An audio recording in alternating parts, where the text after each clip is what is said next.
Radio Tehran, শুরু হচ্ছে বিশ্ব সংবাদ।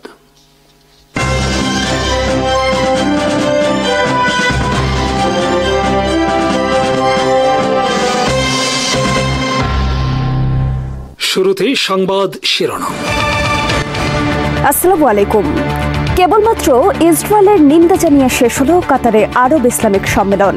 কাতার সম্মেলনে যোগ দেয়নি সংযুক্ত আরব আমিরাত, বাহরাইন ও মরক্কোর সরকার প্রধান। নেতানিয়াহু বলেছেন, হামাসকে হত্যায় যে কোনো দেশে হামলা চালানো তাদের অধিকার। যুক্তরাষ্ট্রের পররাষ্ট্রমন্ত্রী বলেছেন, গাজায় ইসরায়েলের লক্ষ্য অর্জনে সব ধরনের সহায়তা দেবে তার দেশ। পাকিস্তানে আরও 31 ভারতীয় সন্ত্রাসী হত্যা। ব্রাজিলের আরও 3 মাদক সন্ত্রাসীকে হত্যা যুক্তরাষ্ট্রের।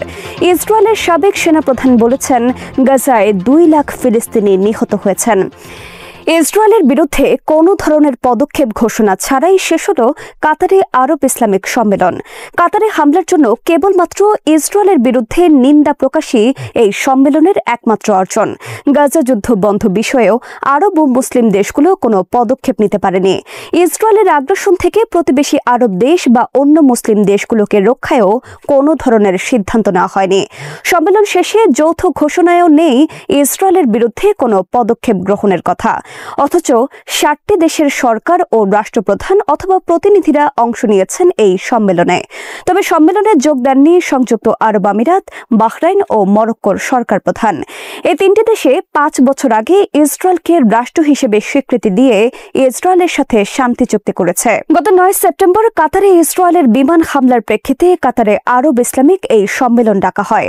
সোমবার কাতারে যখন আরব ও মুসলিম দেশগুলোর হাস্যকর এই সম্মেলন চলে, তখন ইসরায়েলের প্রধানমন্ত্রী বেনিয়ামিন নেতানিয়াহু যুক্তরাষ্ট্রের পররাষ্ট্রমন্ত্রী মার্কো রুবিওকে পাশে রেখে বলেছেন, হামাসকে হত্যায় এবং ইসরায়েলের স্বার্থে যে কোনো দেশে হামলা চালানো ইসরায়েলের অধিকার।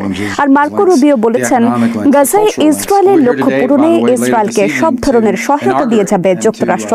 সোমবার কাতার সম্মেলনে যেসব দেশের সরকার ও রাষ্ট্রপ্রধান যোগ দেন তাদের মধ্যে রয়েছেন তুরস্কের প্রেসিডেন্ট রিসেপ তাইয়েপ এরদোয়ান, মালয়েশিয়ার প্রধানমন্ত্রী আনওয়ার ইব্রাহিম, পাকিস্তানের প্রধানমন্ত্রী শাহবাজ শরীফ, মিশরের president general Abdel Fattah al Sisi, ইরানের president Masoud Pezeshkian, Saudi crown prince Mohammed bin Salman সহ আরও অনেকে। সম্মেলনের সাইডলাইনে বিভিন্ন দেশের সরকার ও রাষ্ট্রপ্রধানরা দ্বিপাক্ষিক বৈঠকে মিলিত হন।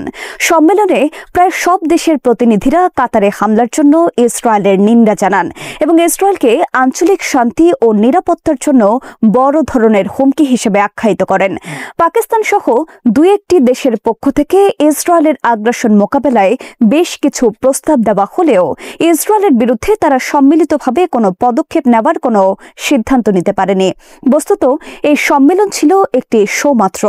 পাকিস্তানের প্রধানমন্ত্রী শাহবাজ শরীফ ইসরায়েলের আগ্রাসন রোধে আরব দেশগুলোকে ঐক্যবদ্ধ হয়ে একটি টাস্ক ফোর্স গঠনের প্রস্তাব করেন।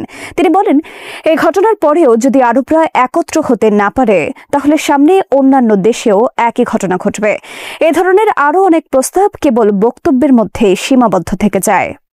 ইসরায়েলের সাবেক সেনাপ্রধান হার্জি হালেভি বলেছেন, 2 বছরের যুদ্ধে গাজায় প্রতি 10 জন ফিলিস্তিনির মধ্যে 1 জন নিহত অথবা আহত হয়েছেন।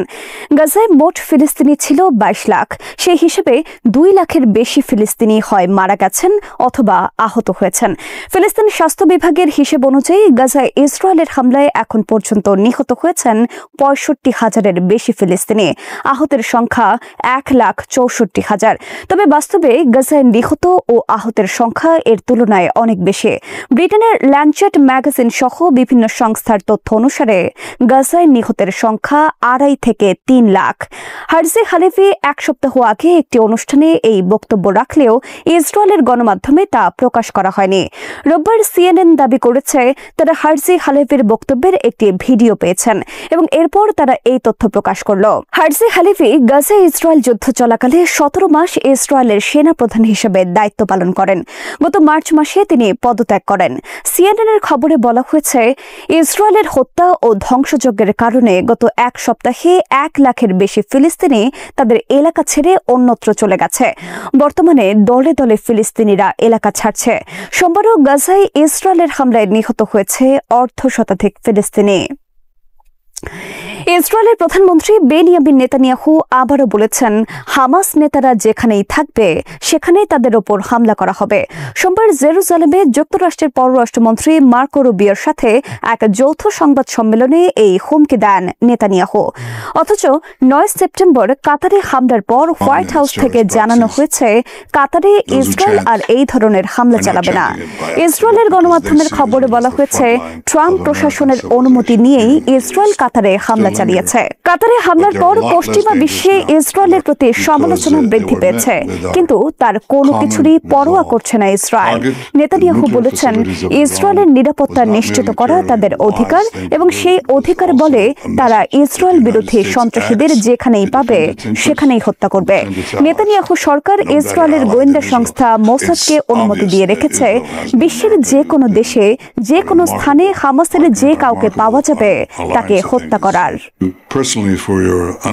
ভেনেজুয়েলার কাছে আন্তর্জাতিক পানিসীমায় একটি ইঞ্জিন বোটে যুক্তরাষ্ট্র হামলা চালিয়ে হত্যা করেছে আরও 3 মাদক পাচারকারী। সোমবার এই হামলার ঘটনা ঘটে। যুক্তরাষ্ট্রের প্রেসিডেন্ট ডোনাল্ড ট্রাম্প তার ব্যক্তিগত সামাজিক যোগাযোগ মাধ্যম ট্রুথ সোশ্যালে দেওয়া এক পোস্টে এই তথ্য প্রকাশ করেন। ট্রাম্প বলেন, আমার নির্দেশে সোমবার ভেনেজুয়েলার আরও 3 মাদক সন্ত্রাসীকে হত্যা করা হলো। ভেনেজুয়েলার এসব মাদক সন্ত্রাসীরা যুক্তরাষ্ট্রে মাদক পাচারের চেষ্টা করছিল। ট্রাম্প বলেন, ভেনেজুয়েলা থেকে মাদক পাচার রোধে সেখানে আমাদের সেনা মোতায়েন করায় বর্তমানে যুক্তরাষ্ট্রে মাদক প্রবেশ কমেছে। ভেনেজুয়েলা থেকে আসা মাদক যুক্তরাষ্ট্রের নিরাপত্তা ও স্থিতিশীলতার জন্য ছিল বড় ধরনের হুমকি। তারা আমাদের যুব সমাজকে ধ্বংস করছিল মাদকের মাধ্যমে। 2 সপ্তাহ আগে যুক্তরাষ্ট্রের হামলায় ভেনেজুয়েলার 11 জন নিহত হয়েছে সাগরে। ভেনেজুয়েলা থেকে মাদক পাচার রোধে ভেনেজুয়েলা ঘিরে 4000-এর বেশি মেরিন সেনা, সাবমেরিন, গাইডেড মিসাইল, রণতরী এবং F-35 যুদ্ধ বিমান মোতায়েন করেছে যুক্তরাষ্ট্র। এ নিয়ে যুক্তরাষ্ট্র ভেনেজুয়েলা উত্তেজনা চলছে বর্তমানে। পাকিস্তানে হত্যা করা হয়েছে আরও 31 জন ভারতপন্থী জঙ্গি। তারা ভারতপন্থী ও ভারতীয় গোয়েন্দা সংস্থা মদতপুষ্ট ফিতনা আল খারিজ নামক সন্ত্রাসী বাহিনীর সদস্য। 13 এবং 14 সেপ্টেম্বর খাইবার পাখতুনখোয়া এলাকায় তাদেরকে হত্যা করে পাকিস্তান আর্মি। পাকিস্তান আর্মির জনসংযোগ বিভাগ ISPR সোমবার এক বিবৃতিতে এই তথ্য জানিয়েছে। এর আগে চলতি সপ্তাহে একই এলাকায় ফিতনা আল খারিজের হামলায় নিহত হয় পাকিস্তানের 19 সেনা। এ সময় পাকিস্তান আর্মির পাল্টা আঘাতে নিহত হয় 51 ফিতনা আল খারিজ সন্ত্রাসী। পাকিস্তান আর্মির অভিযোগ, আফগানিস্তানের মাটি ব্যবহার করে ভারতীয় মদতপুষ্ট ফিতনা আল খারিজ বাহিনী সন্ত্রাসী কর্মকাণ্ড পরিচালনা করছে পাকিস্তানের বিরুদ্ধে। এদিকে বেলুচিস্তানে ভারতীয় মদতপুষ্ট আরেক সন্ত্রাসী সংগঠন ফিতনা আল হিন্দুস্তান সন্ত্রাসীদের হামলায় সোমবার নিহত হয়েছে পাকিস্তানের 5 সেনা। নিহত সেনাদের মধ্যে রয়েছেন একজন ক্যাপ্টেন। সোমবার ISPR এর বিজ্ঞপ্তিতে বলা হয়েছে, এ সময় পাল্টা হামলায় ফিতনা আল হিন্দুস্তানের 5 সন্ত্রাসীকে জাহান্নামে পাঠানো হয়েছে।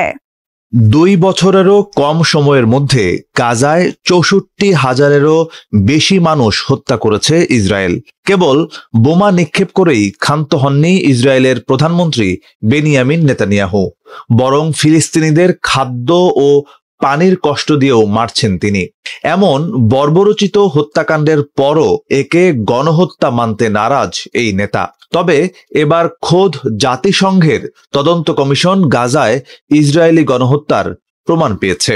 জাতিসংঘের তদন্ত কমিশনের নতুন প্রতিবেদনে বলা হয়েছে, 2023 সালের 7 অক্টোবর হামাসের সঙ্গে যুদ্ধ শুরুর পর আন্তর্জাতিক আইনের অধীনে সংজ্ঞায়িত 5টি গণহত্যার কারণের মধ্যে 4টি পরিচালিত হয়েছে গাজায়। এর মধ্যে আছে একটি গোষ্ঠীর সদস্যদের হত্যা করা, তাদের গুরুতর শারীরিক ও মানসিক ক্ষতি করা, ইচ্ছাকৃতভাবে গোষ্ঠীটিকে ধ্বংস করতে পরিকল্পিত পরিস্থিতি তৈরি করা এবং জন্ম রোধ করা, যার সবই হয়েছে গাজায়। ইসরায়েলি বাহিনীর এই ধরনের আচরণ গণহত্যার অভিপ্রায় হিসেবে প্রমাণিত হয় বলে মন্তব্য করেছে জাতিসংঘ। ফিলিস্তিনি ভূখণ্ডে আন্তর্জাতিক মানবাধিকার আইনের লঙ্ঘন তদন্তে 2021 সালে তদন্ত কমিশন গঠিত হয়। 3 সদস্যের এই বিশেষজ্ঞ প্যানেলের সভাপতিত্ব করেন দক্ষিণ আফ্রিকার প্রাক্তন জাতিসংঘ মানবাধিকার প্রধান নাভি পিল্লাই, যিনি রুয়ান্ডা গণহত্যা সংক্রান্ত আন্তর্জাতিক ট্রাইব্যুনালের সভাপতিও ছিলেন। তার নেতৃত্বে গঠিত তদন্ত কমিশন গণহত্যা কনভেনশনের অধীনে সংজ্ঞায়িত 5টি গণহত্যার মধ্যে 4টি তথা জাতীয়, জাতিগত, বর্ণগত বা ধর্মীয় গোষ্ঠীর বিরুদ্ধে গণহত্যার প্রমাণ পায়। কমিশন আরো বলেছে, তারা ইসরায়েলি নেতাদের দেওয়া বক্তব্য বিশ্লেষণ করেছে, যেসব বক্তব্যে প্রেসিডেন্ট আইজ্যাক হাজর্গ, প্রধানমন্ত্রী বেনিয়ামিন নেতানিয়াহু এবং প্রাক্তন প্রতিরক্ষামন্ত্রী ইয়ভ গ্যালেন্ট গণহত্যাকে উস্কে দিয়েছেন বলে প্রমাণ পাওয়া গেছে। অবশ্য গাজায় 64,000 মানুষ হত্যা, 90% বেশি মানুষের ঘরবাড়ি ধ্বংস করার পরও একে গণহত্যা মানতে নারাজ ইসরায়েল। তাদের পাল্টা অভিযোগ, প্রতিবেদনটি বানোয়াট ও মিথ্যা। প্রক্সি হিসেবে কাজ করার উদ্দেশ্যে হামাসের মিথ্যাচারের উপর নির্ভর করে এই প্রতিবেদন তৈরি করা হয়েছে। তাদের ভাষ্য, হামাসই বরং ইসরায়েলে গণহত্যার চেষ্টা করেছে, 1200 জনকে হত্যা করেছে, নারীদের ধর্ষণ করেছে। কাজেই গাজায় তাদের একমাত্র প্রচেষ্টা হামাসের ক্ষমতা ধ্বংস করা, এর বেশি কিছু নয়। রাশিয়া ইউক্রেন যুদ্ধে হঠাৎই নতুন মোড়। 3 বছর আগে মাত্র 43টি ইরানি শাহেদ ড্রোন নিয়ে ইউক্রেন আক্রমণ শুরু করেছিল মস্কো, আর এখন একসাথে 800 বেশি ইরানি ড্রোন দিয়ে হামলা চালাচ্ছে রাশিয়া। যুক্তরাষ্ট্রভিত্তিক নিউ ইয়র্ক টাইমস বলছে, এই রূপান্তর ইউক্রেনের জন্য বড় ধরনের হুমকি তৈরি করেছে, একই সাথে ন্যাটো দেশগুলোকেও নতুন নিরাপত্তা চ্যালেঞ্জের মুখে ফেলছে। বর্তমানে রাশিয়ার 2টি বড় কারখানায় প্রতিনিয়ত তৈরি হচ্ছে শাহেদ ড্রোন। সরকারি সহায়তার পাশাপাশি বেসরকারি খাতের সংযোগে মস্কো গড়ে তুলছে এক বিশাল ড্রোন উৎপাদন নেটওয়ার্ক। ভ্লাদিভস্টক অর্থনৈতিক ফোরামে রাশিয়ার প্রায় সব অঞ্চলে নিজস্ব ড্রোন মডেল প্রদর্শিত হয়, যা প্রমাণ করে ড্রোনই এখন রাশিয়ার সামরিক অগ্রাধিকারের শীর্ষে। রাশিয়ার ড্রোন এখন উন্নত গাইডেন্স সিস্টেম, শক্তিশালী জ্যামিং প্রতিরোধ এবং নতুন ধরনের এয়ারহেড দিয়ে সজ্জিত। আক্রমণ কৌশলেও এসেছে ব্যাপক পরিবর্তন। আকাশে ঢুকে যাচ্ছে ডিকয় ড্রোনের ঝাঁক, যা একদিকে প্রতিরক্ষা ব্যবস্থাকে বিভ্রান্ত করছে, অন্যদিকে মূল আক্রমণে সহায়ক হচ্ছে।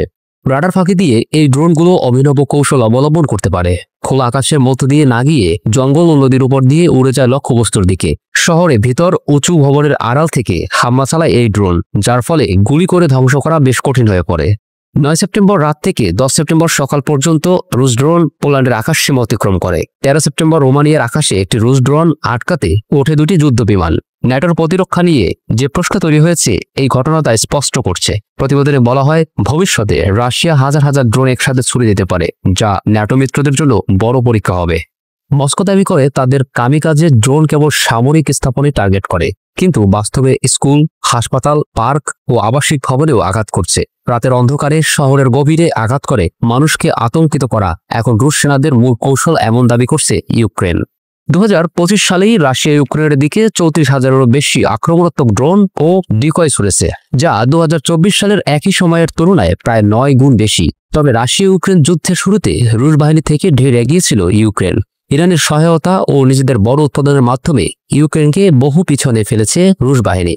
রাশিয়ার উড়ন্ত ড্রোনের মোকাবেলায় ইউক্রেনও রাডার সজ্জিত ইন্টারসেপ্টর ড্রোন ব্যবহার শুরু করেছে। তবে কার্নেগি এন্ডাওমেন্টের বিশ্লেষক মাইকেল কপম্যানের মতে, এসব প্রতিরোধ ব্যবস্থা এখনো সীমিত পরিসরে কার্যকর।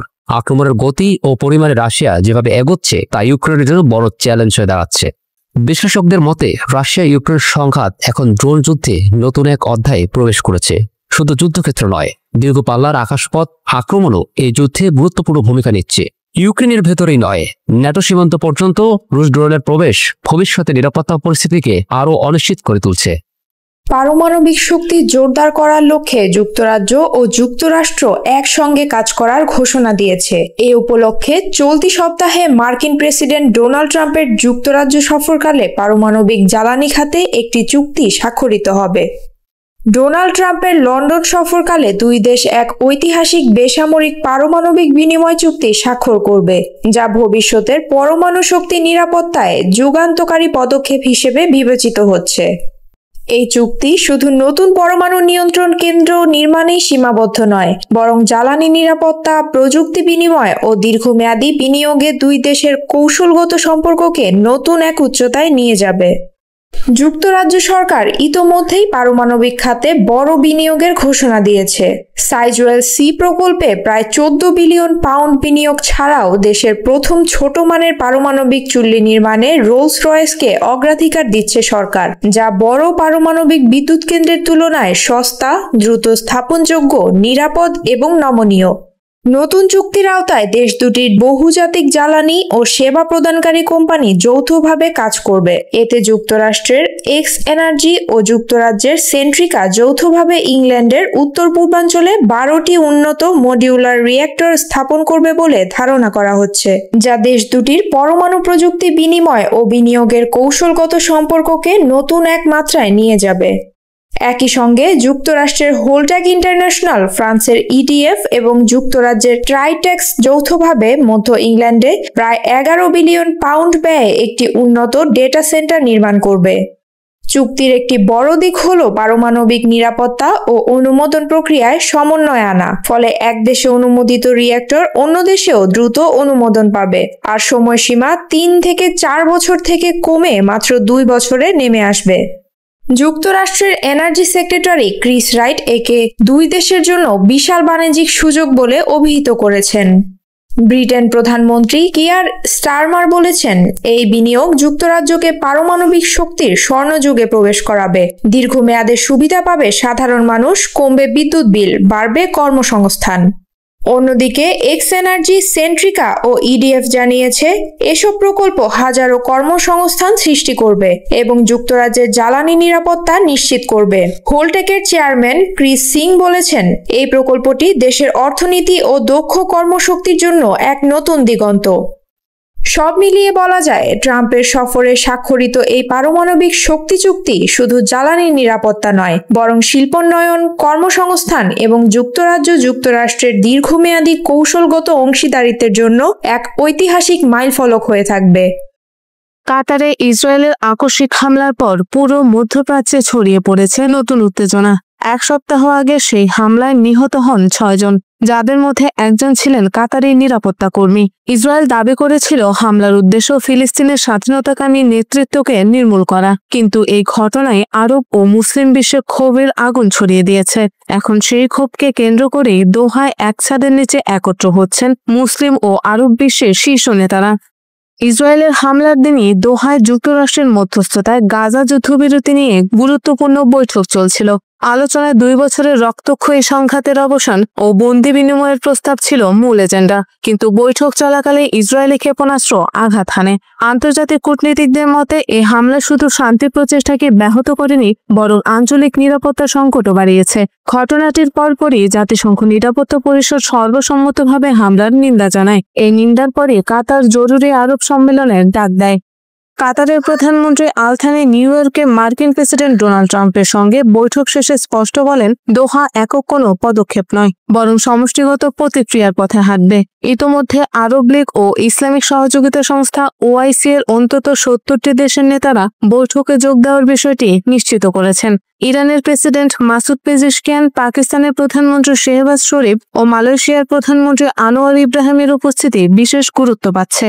শনিবার ইরানের নিরাপত্তা প্রধান আলী লারিজানি মুসলিম বিশ্বকে সতর্ক করে বলেন, শুধুমাত্র নিন্দা বা বিবৃতিতে থেমে থাকলে পরিস্থিতি আরও ভয়াবহ হবে। তিনি যৌথ সামরিক অপারেশন সেল গঠনের প্রস্তাব দেন, যা সম্মেলনে বাস্তব পদক্ষেপের ইঙ্গিত দিচ্ছে।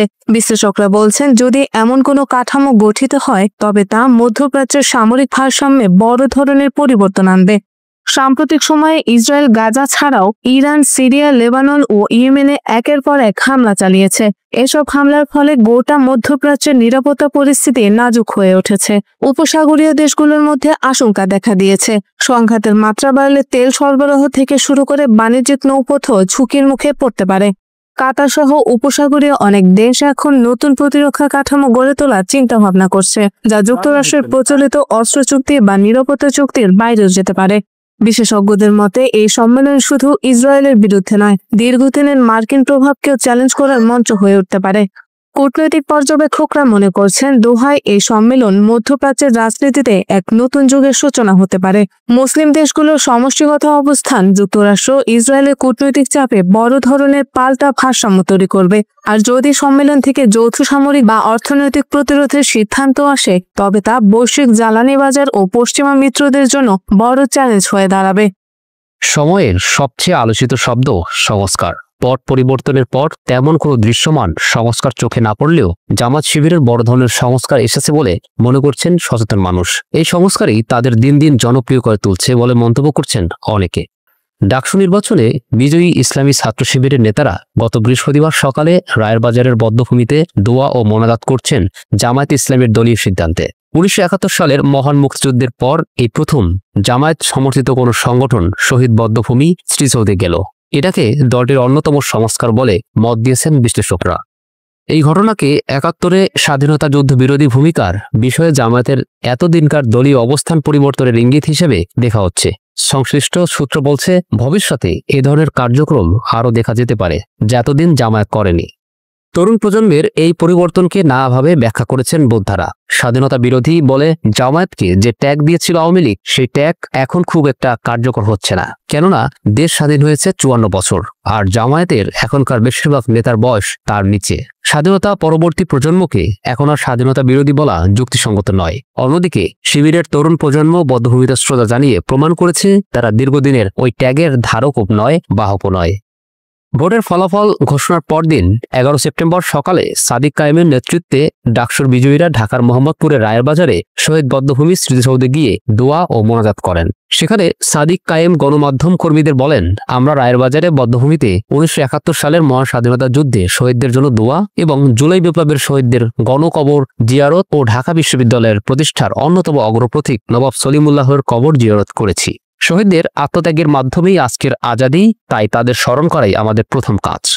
১৯৭৭ সালে ছাত্র শিবিরের প্রতিষ্ঠার পর এই প্রথম তারা রায়ের বাজার শহীদ বধ্যভূমি স্মৃতিসৌধে গেল। এ বিষয়ে জানতে চাইলে জামায়াত ইসলামীর নায়েবে আমির সৈয়দ আবদুল্লাহ মোহাম্মদ তাহের বলেন, এটা আমরা সিদ্ধান্ত নিয়ে করেছি।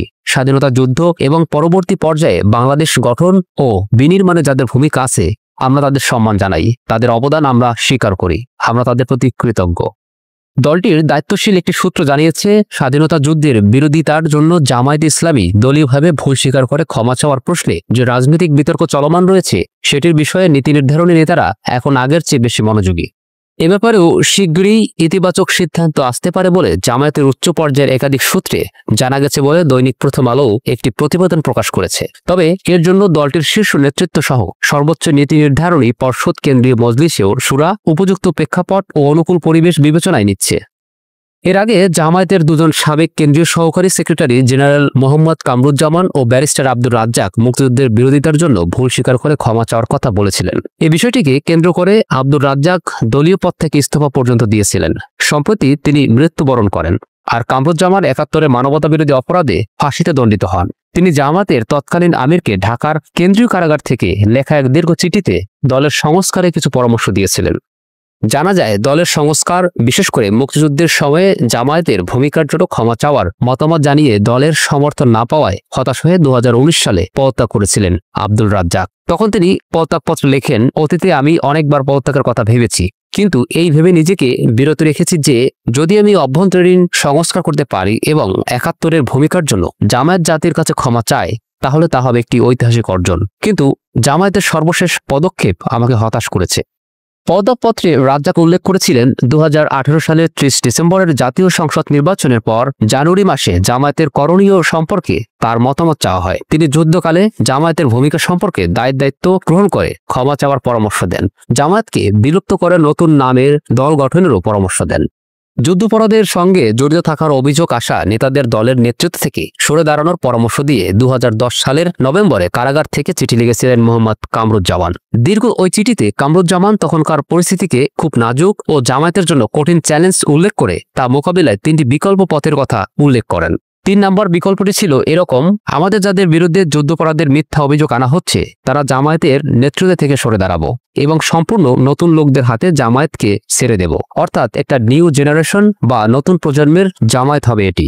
৭১-এর স্বাধীনতা বিরোধী ভূমিকার জন্য ক্ষমা না চাওয়া এবং দলে বাস্তবভিত্তিক সংস্কারের পদক্ষেপ না নেওয়ায় ক্ষুব্ধ হয়ে ২০২০ সালের ২রা মে আমার বাংলাদেশ পার্টি বা এবি পার্টি গঠন করেন জামায়াত ইসলামীর কেন্দ্রীয় মজলিসের শুরা সদস্য মুজিবুর রহমান মঞ্জু। জামায়াতের বেশ কয়েকটি সূত্র থেকে জানা যায়, শুধু ৭১ প্রশ্ন নয়, এর বাইরে দলের অভ্যন্তরীণ আরও কিছু বিষয়েও পুরনো অবস্থান পরিবর্তনের নীতিগত সিদ্ধান্ত নেওয়া হয়েছে। যেমন জাতীয় নির্বাচনে দলের রুকন বা শপথধারী সদস্য ছাড়া মনোনয়ন দেওয়া হয় না। আগামী নির্বাচনে এ শর্ত শিথিল করা হবে। এবার জামায়াত নৈতিকতার মানদণ্ডে উত্তীর্ণ গ্রহণযোগ্য ব্যক্তিদের দলীয় মনোনয়ন দেবে। এক্ষেত্রে অন্য ধর্মাবলম্বীদের বিষয়ে উদারনীতি নেওয়া হতে পারে। দলটির একজন কেন্দ্রীয় নেতা জানান, জামায়াত ক্রমাগত সংস্কারের মধ্য দিয়ে এগোচ্ছে। ডাকসু নির্বাচনে ছাত্র শিবির যে বিপুল বিজয় পেয়েছে, সেখানেও প্রথাগত নিয়ম ভেঙে কিছু সিদ্ধান্ত নেওয়া হয়েছিল। যেমন ইসলামী ছাত্র শিবির ছাত্রদের মধ্যে আর ইসলামী ছাত্রী সংস্থা ছাত্রীদের মধ্যে কাজ করে। ধর্মীয় ও নৈতিক দিক বিবেচনায় এতদিন দুই সংগঠনের মধ্যে সাংগঠনিকভাবে আন্তঃযোগাযোগের সুযোগ ছিল না। গঠনতান্ত্রিকভাবে ছাত্রী সংস্থাকে নিয়ন্ত্রণ করে জামায়াতের মহিলা বিভাগ। মহিলা বিভাগ চলে জামায়াতের আমিরের তত্ত্বাবধানে। এবারে ডাকসু নির্বাচনে ছাত্রীদের ভোট ব্যাংকের কথা বিবেচনা করে ঢাকা বিশ্ববিদ্যালয় ছাত্র শিবিরের প্রার্থীদের ছাত্রী সংস্থার নেতৃত্বের সঙ্গে যোগাযোগ ও সমন্বয়ের সুযোগ দেওয়া হয়। ডাকসু নির্বাচনের জন্য এটা করা হয় ছাত্র শিবির সমর্থিত ঐক্যবদ্ধ শিক্ষার্থী জোটের প্রার্থী মোহাম্মদ আবু সাদিক কায়েম ও SM ফরাদের বিশেষ অনুরোধে। তারা আমিরের কাছে ধর্মীয় ও নৈতিক বিষয়ে সর্বোচ্চ দায়িত্বশীলতার প্রতিশ্রুতি দিয়ে ভোটের প্রচারের জন্য দল থেকে এ সুযোগ নেন। বিশ্লেষকরা বলেছেন, অন্যরা সংস্কার বলে চিৎকার করলেও গোপনে সংস্কার ঠিকই করছে কেবল জামায়াতে ইসলামী। সাংগঠনিকভাবে তাদের গোড়া মনোভাবের পরিবর্তন আর সময়ের সাথে থাকার যে সংস্কার হয়েছে বা হচ্ছে বলে ইঙ্গিত পাওয়া যাচ্ছে, তা তাদের জনপ্রিয়তাকে আরও বাড়াতে পারে। শ্রোতা বন্ধুরা, বিশ্ব সংবাদে এই ছিল আমাদের সর্বশেষ আয়োজন। সঙ্গে থাকার জন্য আপনাদের সবাইকে অসংখ্য ধন্যবাদ।